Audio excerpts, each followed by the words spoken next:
Hello and welcome to a very special show in which we are going to be taking a look at EventLab. I'm Mike Brown, Creative Director at Playground Games, and today I'm joined by Gareth Davies. I am a producer here at Playground Games who has been working on Forza Horizon 5. Cool. Do you want to tell the people what a producer is? Sure. So a producer is a person who takes the kind of awesome, cool, fun ideas that the design team has and kind of distills them down into boring spreadsheets, graphs and charts that we then take and we turn into the final awesome, amazing game that people will be playing very soon. And what would video games be without charts and graphs? A lot worse for the... They probably wouldn't happen. Anyway, what are we here to look at today? So today we're here to look at EventLab. And what is that? So EventLab is a suite of tools we're giving players to create their own races, game modes and game experiences. Cool. Shall we take a look? Yeah, absolutely. So here I am at a race activation point. I can enter any race activation that I want and I can jump over to create a blueprint. Can choose my cars and there's a whole bunch of options here that players can tweak to their liking. We won't dig into those right now because the real fun stuff starts happening when we jump into the route creator, so we can make our own custom route, go anywhere we like in the game. So you could have used the kind of on-disk route that our level designers made, but here we are jumping in to make your very own. Yeah, so we can drive absolutely anywhere we want over the map, placing our checkpoints and kind of creating our route. And then the really fun stuff is that we can jump into Blueprint Builder, which is a prop library of hundreds of different props that we can then use to decorate or add interest to our route. Cool. So there's a whole bunch of stuff here. So we can, for example, we want to have a ramp, we can get in here, we can Wicked. place it, and yeah, we've got a whole bunch of different options here. We've got different categories.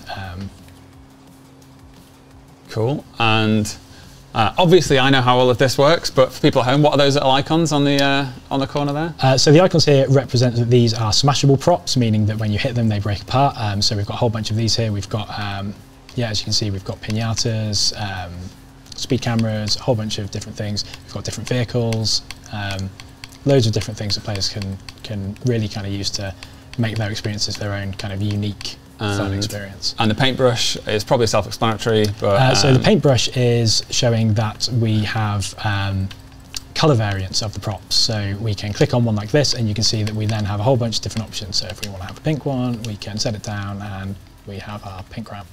Cool. Yeah, and we can kind of add quite a huge amount of these, you know, dozens and dozens of different props, do whatever we like. We can rotate them, we can turn them around, we can clone them if we want to use the same one twice. All right.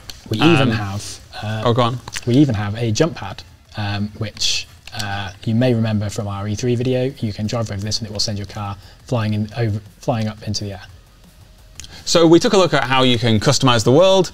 Should we take a look at how you can customize the rules as well? Yeah, so then you can jump into the rules of play screen and you can add rules via this menu. So what you can do is you can set a trigger which is saying when this thing happens, in this case we're going to choose passing a checkpoint, and when this condition is true, so this is saying, and these conditions are met, so we're saying when this player passes a specific checkpoint, so we could say on the third checkpoint they pass, we want to perform an action, and we have a whole bunch of different things that we can have happen in the game. In this case we can play a sound, so we can say we want the triggering player, i.e. the person who went through the checkpoint, and then we have a whole bunch of different sound effects that we can choose to play when that happens. Cool. And you can just keep stacking these rules up. Is there a limit to how many you can create? So there is a complexity bar you can see there, but it's quite forgiving. You've got the option to kind of add dozens and dozens of rules. I think you'll kind of run out of ideas of what you want to do with your rules before you'll kind of hit that 100% of the complexity bar. So yeah, there's a whole bunch of different things you can do. Awesome. So shall we skip forward in time and have a look at some we have created earlier? Yes, let's do that. Okay, so this is an event that was created by Dave Orton on the Horizon game design team. This series taken, we're in the same part of the world we were just in free roam, but as you can see, Dave's placed all this stuff around here to create this really awesome event, which he has titled Gauntlet of Fun. And doesn't it just look fun? Yeah, so obviously we've got a whole bunch of different props here, and it's a kind of regular race event. You can see it's a point to point, so we've got the completion ticking up as we drive along, but Dave has really kind of put his own stamp on it, added a whole bunch of different fun props and things to smash through, and just made it a kind of really kind of unique experience to drive through. All right, here we go. But what he's also done is taken this event and made a newer version of this that has a bit more variation to it. So should we jump in and take a look at that? All right, so this is the same route design, all the same props are in the world, but Dave has now tweaked it using that rules of play screen we took a look at earlier. Yeah, so he's gone in and he's kind of had his own customization. You see he's put a message pop up here saying enter the Gauntlet of Fun. It's got kind of sound effects, other stuff happening. Hyperdrive engaged as we're blasting through this tunnel. As we're smashing all these things, it's triggering different sound effects.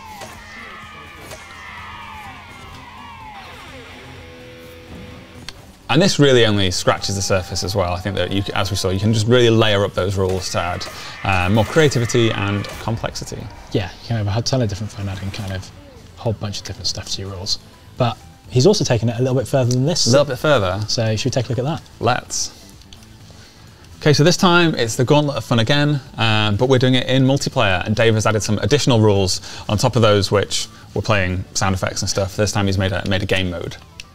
Yeah, so now we've got a kind of scoreboard that's been added to the event, and we're incrementing the score by smashing into piñatas. So now, rather than the race being won by the person who crosses the finish line first, now the victor is the person who smashes the most piñatas on their way to the finish line. I still kind of want to get to the finish line before you, though. Yeah. Even though that isn't important, that is still important to me.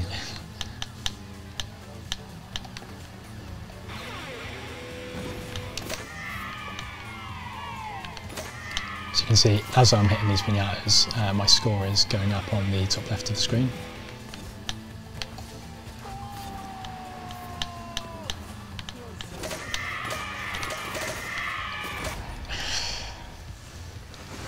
And across the line.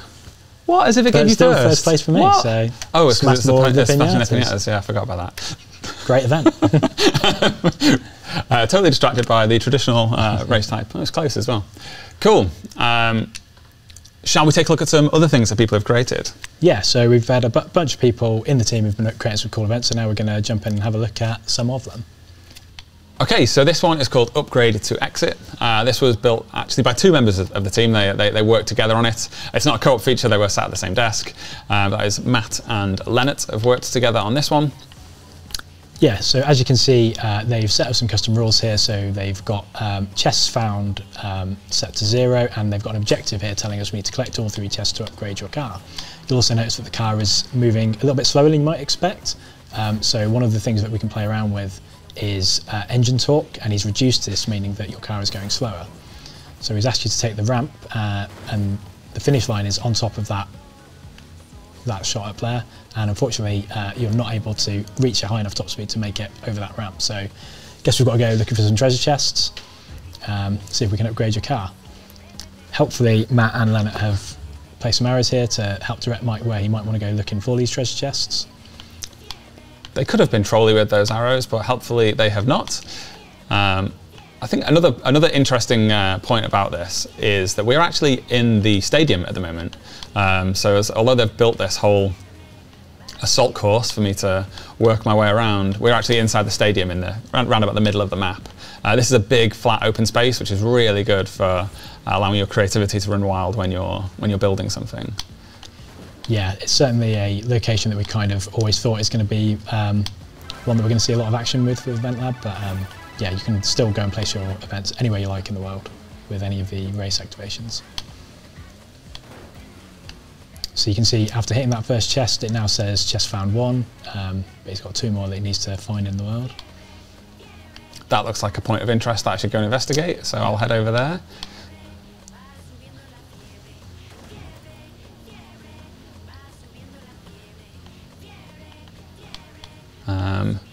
Probably would have not put wouldn't have combined this incline with the reduction in torque in the car, but I think we've just about got enough power to get up there. Very rare on a Forza show do we show the cars travelling at 5 miles an hour. So. Sure, you can give some feedback to Matt on his next version of this if he decides to publish an update at a later date.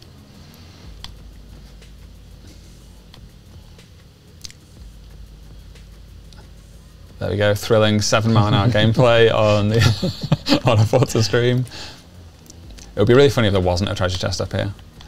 And it was actually just this whole climbing frame all the way up there at 5 miles an hour for nothing. I think that is unlikely to be the case. And oh look, there's another treasure chest. Sweet. And then a quick way down rather than going back the way I came. All right. Yeah, obviously you could have approached these 3 chests in any order that you like. But yeah, one more to find. So this one here is hidden a ramp somewhere in here, hasn't he?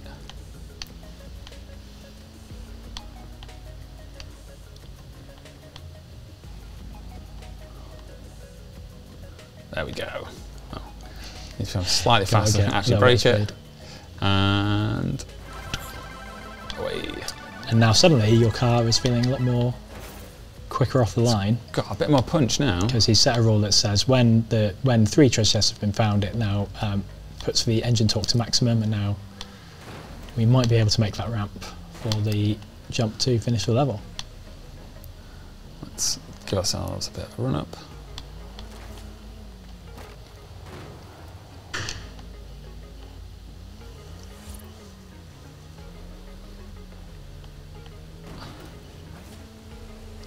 Boom. There we go, event complete. Okay, so lastly we're going to look at an event that I created, which is called Boss Battle. Now I actually started this in the same location that maps that we were just looking at started at, but we've got a whole different set of rules and props here. So, can we defeat the 5 faces of Forza? You'll see we have a boss health bar on the top left, we've got a timer running and a score. So yeah, we're entering into the same stadium that we saw earlier, but the goal in this one is that we have a bunch of bosses that we need to destroy the weak points of, which are these giant targets. So we can drive around, try and figure out a path to reach one of those targets. So I'm going to try up here. And you can see when I smash that target, get some notification message from the boss. Did 9.1 damage there. Yes, I see. You've gone really granular with the damage on the boss's health bar there. Yeah, conveniently they split up to 11 total. That should have gone for 10 really as a round number, but yeah, unfortunately didn't realise that until after I'd created the event. So very producer of you to get to such granular detail. Yeah, we like to be precise with what we're doing. Yeah, so you can see we've got like a whole, each one of these kind of faces has got different ways of approaching it. You need to kind of figure out how you're going to get up there.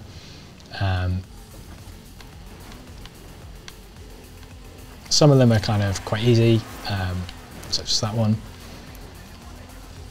We're continuing to be taunted from the bosses with these messages which are being triggered when I am hitting the different targets. Some of the more challenging ones, so you can see this face here, no kind of obvious way in which to reach those weak points, but we do have our old friend the jump pad, which we can use to launch ourselves into the air and destroy those last few weak points. That was close. Yes. Okay, so we won't watch Gareth continue to jump and hit those targets for the next 5 minutes, but this is an event that will be live in the game that you can go and search for yourselves. Yep, it will be on the. So if you launch into EventLab, there is a kind of PG curated list of events where we've picked out some of the ones that the team have made that will be surfacing to players, and we'll also be looking at events that players have created. So if you've made a super awesome event, we'll be looking at them, and hopefully you may be featured in that screen and have lots of players playing your events and giving you kudos by giving you a thumbs up once they've completed it. Cool. Yeah, they can also feature on the festival playlist as well. So if you make something that is particularly good, we'll place it on the festival playlist and surface it to every single player in the game as they arrive. So we will be holding people to quite a high bar to be featured on there. But if you do create something particularly awesome, let us know and it could be featured. Okay, so now we're on the settings screen for that event we were just looking at, which was Gareth's boss battle. Yeah, so we're going to have a look at the rules of play and see how I kind of set this event up. So we created a whole bunch of rules here. We're not going to go through every single one of them, but we kind of set up what we want to happen and how we want to trigger it. So for example, for hit target, this is the rule I set up saying that when I hit that bullseye target, it takes some health off the boss. And then these are all kind of other rules that are all in support of that kind of final vision that combine together to create the event that we just played through. So that's really just a taste of what is possible with EventLab. These are just some things that we've created in the office this week. We really cannot wait to see what you guys are able to create once you get your hands on these tools. I think really this is just the tip of the iceberg. Yeah, I think the possibilities here are kind of endless. We're just all super excited to see what players are going to do with it when they get their hands on it. We've seen great stuff from the community every time we give them the opportunity to make stuff in our game, so we can't wait to see what they do when they get their hands on EventLab. Thanks so much for watching. Goodbye. Bye.